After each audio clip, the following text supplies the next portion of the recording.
Amen po. Purihin po ang Panginoon. At sa mapagpalang umaga po. Salamat po sa Panginoon na nawawala po yung signal. At isang kagalakan po na patuloy tayo na mag-aral ng salita ng Diyos. Hallelujah.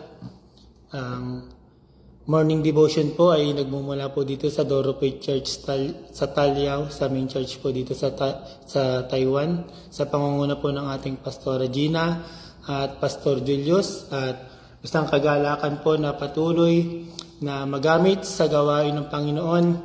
At patuloy po tayong samahan ng Diyos sa pag-aaral sa umagang ito. Hallelujah. Purihin po ang Panginoon.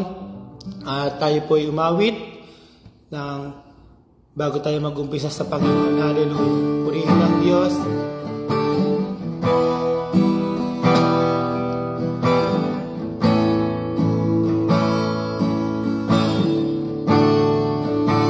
Ay pagkat ako'y nagtitiwala sa iyo,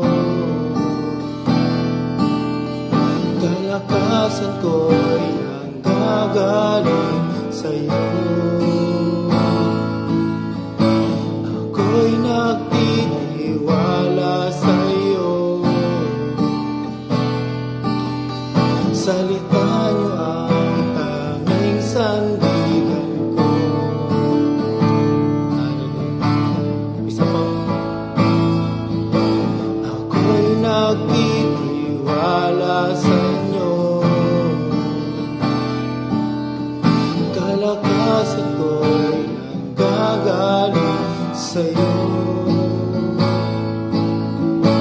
Ako'y nagtitiwala sa iyo, salita niyo ang tanging sandigan ko. Kahit anumang panahon, mabigat man ang maging sitwasyon, kayo lamang ang sandigan, Panginoon Jesus.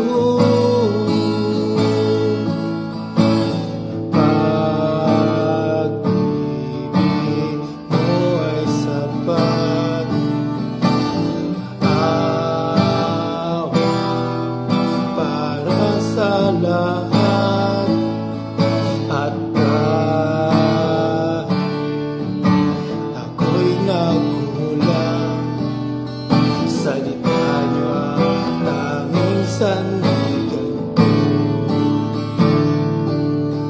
At kahit anumang panahon, mabigat man ang maging sitwasyon, kayo lamang ang sandigan, Panginoon Jesus. At kahit anumang panahon, mabigat man ang maging sitwasyon, kayo lamang ang sandigan, Panginoon Jesus.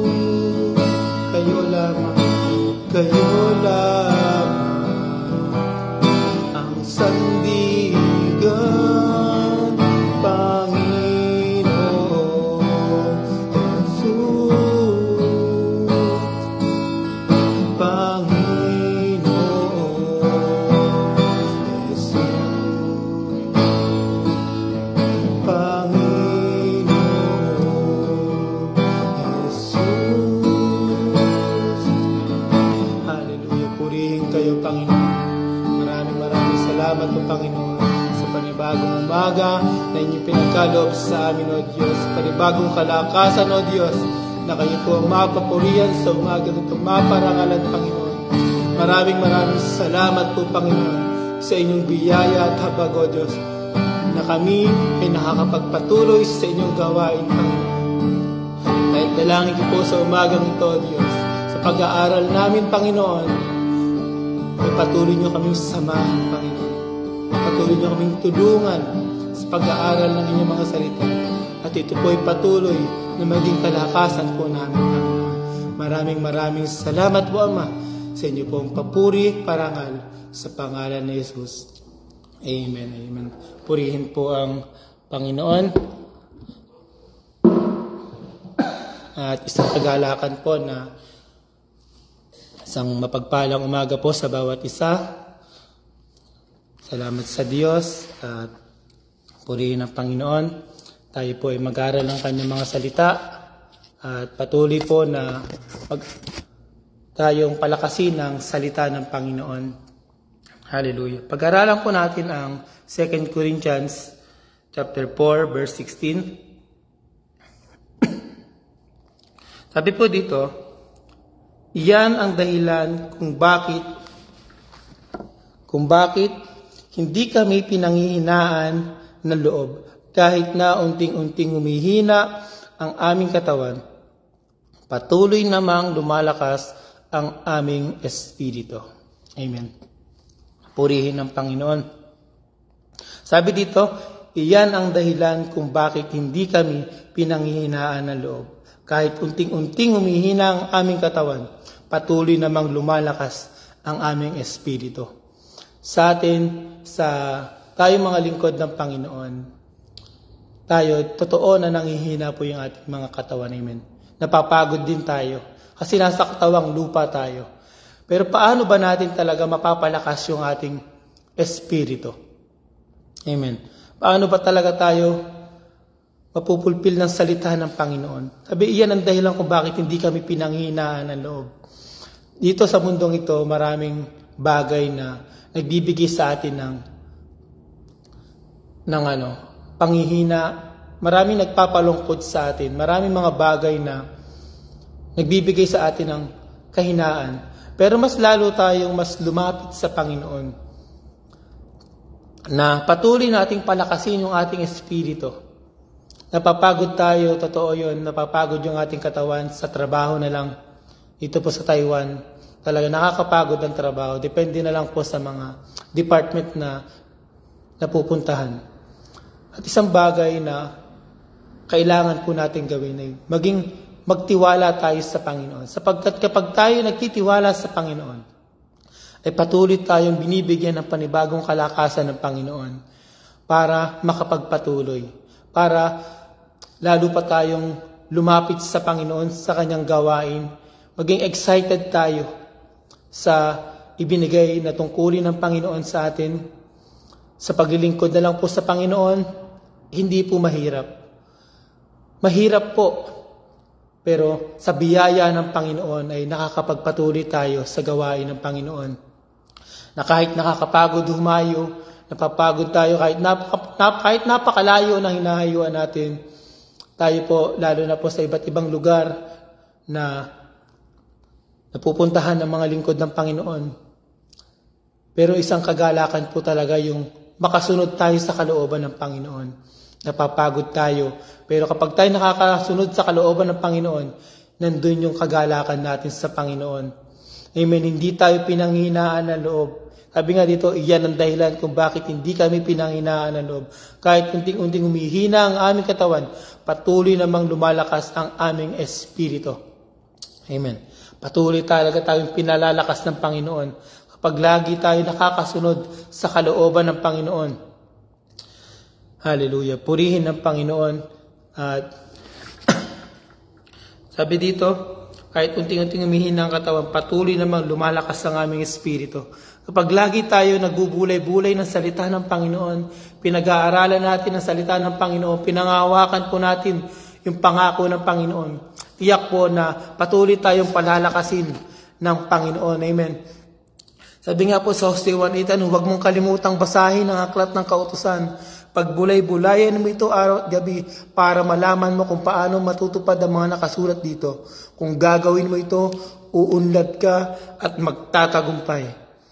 Amen. Sa salita ng Panginoon, kapag lagi natin pinagbubulay-bulayan ang salita ng Panginoon, nagkakaroon tayo ng kalakasan. Mas lalo tayong magtiwala sa Panginoon. Sapagkat lagi tayo nagtitiwala sa Panginoon, mararanasan po natin yung panibagong kalakasan na nagmumula sa Panginoon. Amen. Sabi nga po sa Isaiah chapter 40 verse 29, Isaiah 40. Sabi po dito sa Isaiah 40 verse 29 hanggang 30, pinalalakas niya ang mga nanghihina at ang mga napapagod. Kahit ang mga kabataan ay napapagod, nanlulupaypay at nabubuwal. Ngunit ang mga nagtitiwala sa Panginoon ay muli magkakaroon ng lakas. Lilipad sila ng gaya ng isang agila. Tumakbo man sila ay hindi mapapagod. Lumakad man sila ay hindi manghihina. Amen. Pinalalakas niya ang mga napapagod. Napapagod na po ba tayo sa paglilingkod sa Panginoon? Kapatid, patuloy tayong palalakasin ng Panginoon. Sabi dito, ngunit ang mga nagtitiwala sa Panginoon ay muli magkakaroon ng lakas. Amen. Kapag ang focus natin ay sa Panginoon, kapag ang kagalakan natin ay sa Panginoon, hindi sa mga ministry, hindi sa mga bagay na na nagbibigay sa atin ng mga kung bakit lang tayo dumadalo dahil doon dahil naimbitahan tayo. Hindi. Nagagalak tayo dahil inuuna natin ang Panginoon, dahil mahal natin ang Panginoon. Kapag minamahal natin ang Panginoon, nandun yung kagalakan. Nandun na po yung pagsunod natin sa kalooban. Amen. Nandun na talaga po yung pagsunod natin sa Panginoon. Panginoon, kahit napapagod tayo, nagpapatuloy ka pa rin. Ginagawa mo ito hindi dahil ina-invite ka, hindi dahil may tungkulin ka, dahil mahal mo ang Panginoon. Dahil nagmamahal tayo, ginagawa natin ito. Napapagod tayo, umuulan man. Pasensya na po, medyo nawawala po yung signal. At salamat sa Panginoon. At lagi tayong na tumingin sa Panginoon. Huwag natin po talagang patuloy na lumayo sa presensya ng Panginoon.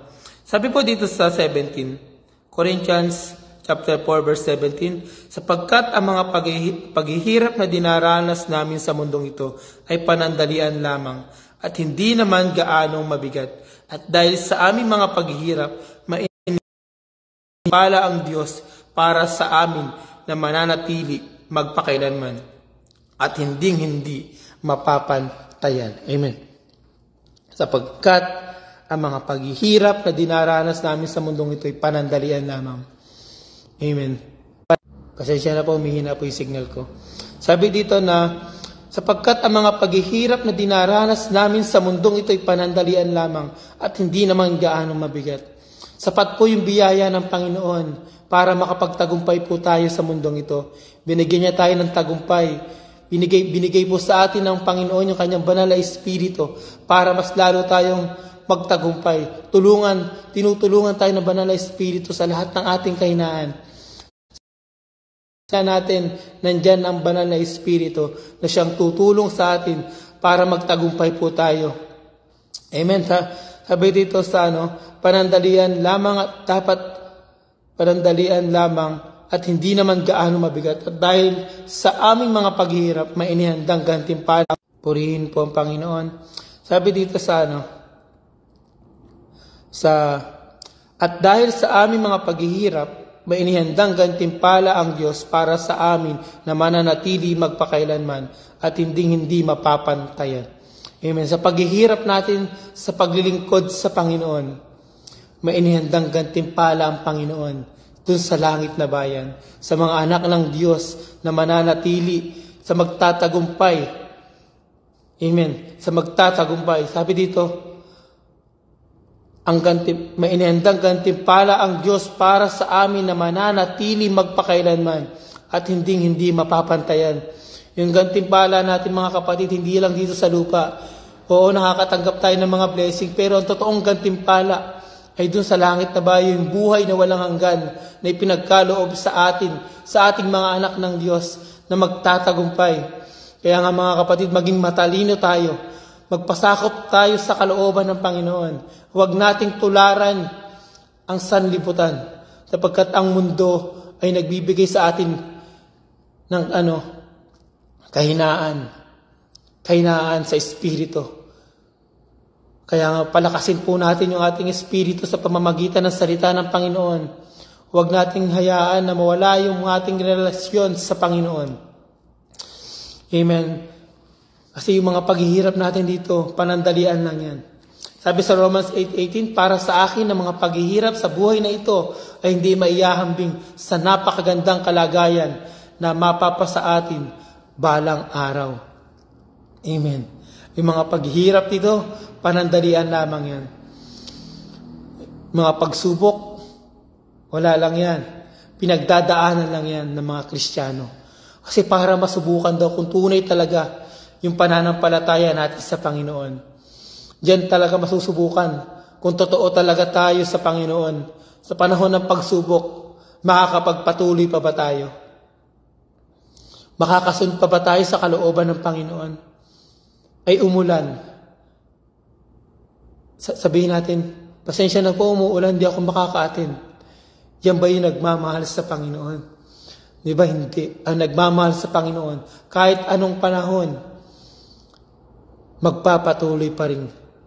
Susunod pa rin sa kalooban ng Panginoon. Amen. Dahil mahal natin ang Panginoon, susunod tayo sa kalooban ng Panginoon. Sabi po dito sa 1 Peter 5:10. 5:10 hanggang 11. 1 Peter.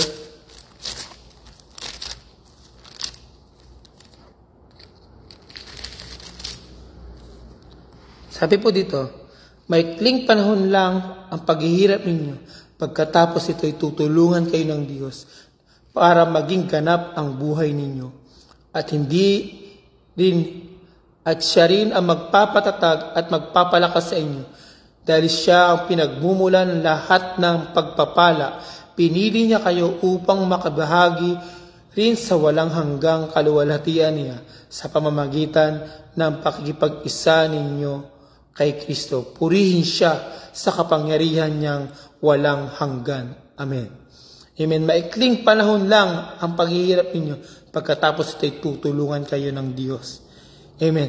Maikling panahon lang yung mga paghihirap natin sa mundo at tutulungan tayo ng Diyos para maging ganap yun, mga kapatid. Malapit nang dumating ang Panginoon. Nakikita na po natin, nararanasan na po natin yung mga sign ng Bible. Kaya nga magpakatatag po tayo, wag na tayong tumalikod. Wag na tayong lumayo sa Panginoon. Amen. At siya ang magpapatatag at magpapalakas sa inyo, dahil siya ang pinagmumula ng pagpapala. Ang Diyos lang ang nagbibigay sa atin ng biyaya. Hindi po natin kayang magtagumpay kung wala ang tulong ng Panginoon. Kaya nga dalangin ko sa bawat isa sa atin, marami na tumatalikod, nanghihina, nawawala sa ministry. Maging focus po natin, maging kagalakan po natin ng Panginoon, hindi ang ministry. Kapag tayo nakapokus lang sa church, maraming dumadalo, dahil nandun yung crush mo, dahil dumadalo ka lang. Kapag ang focus natin ay ang Panginoon, kahit anumang sitwasyon natin, kahit kakaunti na tayo, nagpapatuloy pa rin tayo.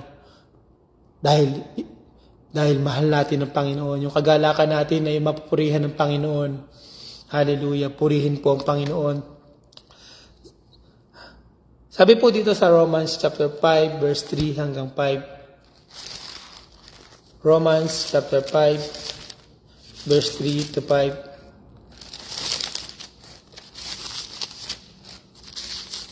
Sabi po dito, at nagagalak din tayo kahit na dumaranas tayo ng paghihirap. Dahil natututo tayong magtiis. Alam natin na ang pagtitiis ay nagpapabuti sa ating pagkatao. At kung mabuti ang ating pagkatao, may pag-asa tayo na makabahagi sa kadakilaan ng Diyos. At hindi tayo mabibigo sa ating pag-asa dahil ipinadama ng Diyos sa atin ang kanyang pagmamahal sa pamamagitan ng banal na Espiritu na ibinigay niya sa atin. Amen. At nagagalak din tayo kapag dumaranas po tayo ng mga paghihirap, mga pagsubok. Natututo tayo magtiis, mga kapatid. Nakakapagtiis po tayo kapag nakakita tayo ng mga nakakainis sa church o lumalayo tayo o naglalayo tayo sa paglilingkod. Tumitigil tayo sa paglilingkod kasi nakakainis kasi itong kapatid na to. Kapatid, kapag dumadalo yung pag-ibig ng Diyos sa atin, nakakapagtiis po tayo. Amen. Natututo tayong ng magtiis. Ano pa ba? Basta nakakapagpatuloy ka na may kagalakan sa Panginoon, na kahit nandyan yung kaaway mo, kahit nandyan yung katitisuran sa iyo, nagpapatuloy ka pa rin. Ginagawa mo ito dahil mahal mo ang Panginoon. Sabi at nagagalak din tayo kahit dumaranas tayo ng mga paghihirap dahil natututo tayong magtiis. Alam natin na mga pagtitiis ay nagpapabuti sa ating pagkatao. Amen. Totoo po yun. Natututo tayong magtiis. Nagpapabuti ito, Lord. Amen. Natututo tayo na magtiwala sa Panginoon. Natututo tayong pagkaroon ng kagalakan sa Panginoon na kahit ano may sitwasyon natin, nagpapatuloy pa rin tayo sa Panginoon. Hallelujah. Purihin ng Panginoon. Balik po tayo sa tema po natin sa 2 Corinthians chapter 4 verse 18. Purihin po ang Panginoon. Sabi po dito, kaya hindi namin pinapahalagahan ang mga bagay na nakikita sa mundong ito, kundi ang mga bagay na hindi nakikita. Sapagkat ang mga bagay na nakikita ay panandalian lamang, pero ang mga bagay na nakikita ay walang hanggan. Amen. Huwag nating pahalagahan yung mga bagay sa mundong ito, mga kapatid. Marami na po ba tayong ipon?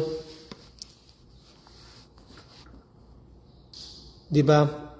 Marahil tayo nakakapag-ipon tayo sa mundong ito ng pinansyal, mga pera, kayamanan, pero hindi po yan. Hindi po yan mananatili magpakailanman. Kaya nga sinasabi po ng salita ng Panginoon, kaya hindi namin pinapahalagahan ng mga bagay na nakikita sa mundong ito, kundi ang mga bagay na nakikita. Mga bagay na hindi nakikita. Amen. Huwag nating pahalagahan yung mga kayamanan ng mundong ito. Pahalagahan natin yung mga bagay na hindi nakikita doon sa langit na bayan. Pahalagahan natin yung pananampalataya natin sa Panginoon, mga kapatid. Sabi sapagkat ang mga bagay na nakikita ay panandalian lamang. Lahat ng bagay na hinahangad ng tao ay mawawala. Yung mga pagpapagal ng tao, baliwala po yan. Pagtatrabaho natin, wala po yan. Mas pahalagahan po natin yung paglilingkod natin sa Panginoon. Dahil ang paglilingkod natin sa Panginoon, may gantimpala mula doon sa langit na bayan. Yung buhay na walang hanggan ay binigay sa atin ng Panginoon. Yun ang tuunan natin. Doon tayo tumuon. Doon tayo mag-focus sa buhay na walang hanggan. Hindi sa mga bagay na nakikita natin sa mundong ito. Lahat ng bagay ay mawawala. 2 Corinthians chapter 5 verse 7, sabi po dito, 5 verse 7, sapagkat namumuhay tayo sa pananampalataya at hindi ayon sa mga bagay na nakikita. Amen. Namumuhay tayo ayon sa pananampalataya natin sa Panginoon. Nabubuhay tayo dahil sa Panginoon. Amen. Nananampalataya tayo dahil alam natin na may inahandang gantimpala ang Panginoon para sa atin na magtatagumpay. Kaya nga wag nating pahalagahan yung mga bagay sa mundong ito. Yung paghahangad natin na yumaman. Hindi masamang yumaman. Pero mas hangad din po natin yung makasunod tayo sa kalooban ng Panginoon. Amen. Mas priority natin ang makasunod tayo sa kalooban ng Panginoon. Yung magawa natin kung ano yung pinapagawa ng Diyos. Hallelujah. Purihin po ang Panginoon at isang kagalakan na patuloy tayo makapag-focus sa salita ng Panginoon, makapag-focus sa gawain ng Panginoon. Sabi nga po dito sa Hebreo chapter 11 verse 1. Hebreo 11 1 to 3, sabi dito, ang pananampalataya ay ang katiyakan na matatanggap natin ang mga bagay na inaasahan natin. At ito ang pagiging sigurado sa mga bagay na hindi nakikita. Dahil sa pananampalataya ng mga ninuno natin, kinalugdan sila ng Diyos. Dahil sa pananampalataya, alam natin na ang sanlibutan na ginawa ng Diyos sa pamamagitan ng kanyang salita, kaya ang mga bagay na nakikita ay galing sa mga hindi nakikita. Amen. Ang pananampalataya ay katiyakan na matatanggap natin ang gantimpala na ibinigay sa atin ng Panginoon. Kung talagang nananampalataya tayo, nagtitiwala tayo sa Panginoon, mas lalo tayo magsumikap na makasunod sa kalooban ng Panginoon, na magawa natin yung kalooban ng Diyos. Amen. Habang inaantay po natin ang pagbabalik ng Panginoon, manatili tayo sa Panginoon. Magpatuloy po tayo mga kapatid, ang mundong ito ay pasira ng pasira. Amen. Magdidigmaan ng mga bansa, nakikita na natin yan. Lahat ng mga bagay sa mundong ito maglalaho, ngunit mananatili ang salita ng Panginoon. Amen. Salamat sa Panginoon. Huwag tayong panghinaan sa pagbabalik ng Panginoon. Panghinaan sa mga bagay na nagbibigay sa atin ng kahinaan. Sa halip, palakasin natin ang ating espiritu sa pamamagitan ng salita ng Panginoon at hindi masasayang yung mga ginagawa natin para sa Panginoon. Amen. Huwag po tayong mapagod sa paglilingkod. Maging magalak po tayo. Pilipos 4:4, magalak tayong palagi. Inuulit ko, magalak tayo. Magalak tayo sa Panginoon. Amen. Salamat po sa Panginoon at patuloy tayong pinapaalalahanan ng Diyos. Hallelujah. Salamat sa Panginoon at patuloy tayong manalangin. Aming Diyos, aming Ama na makapangyarihan sa lahat. Maraming salamat po Panginoon sa umagang ito, Diyos, na kami po ay patuloy na nakapag-aral ng iyong mga salita, Panginoon. At patuloy kami natulungan ninyo, Panginoon, na makapagpatuloy sa gawain ninyo, Panginoon. Lord, patawarin niyo po kami, Panginoon. Kung may mga bagay na hindi nakakalugod sa amin, Panginoon, Lord, patawarin niyo kami, Panginoon. Linisin niyo kami ng inyong banal na dugo, Panginoon. At tulungan niyo po kami, Panginoon, na makapagpatuloy sa paglilingkod sa inyo na may kagalakan, Panginoon, Lord. Hallelujah. Patuloy niyo iparanas sa amin yung kagalakan, Panginoon, na kayo lamang ang mapaglingkuran, Panginoon. Na hindi kami mag-focus sa mga bagay sa mundong ito, Panginoon. Kundi mag-focus kami, Panginoon, sa inyo, Panginoon. Hallelujah. Dalangin ko, Panginoon, ang mga kapatid po namin, Panginoon, Lord God, sa live devotion na ito, Panginoon, patuloy niyo silang samahan, Panginoon. Patuloy niyo silang tulungan.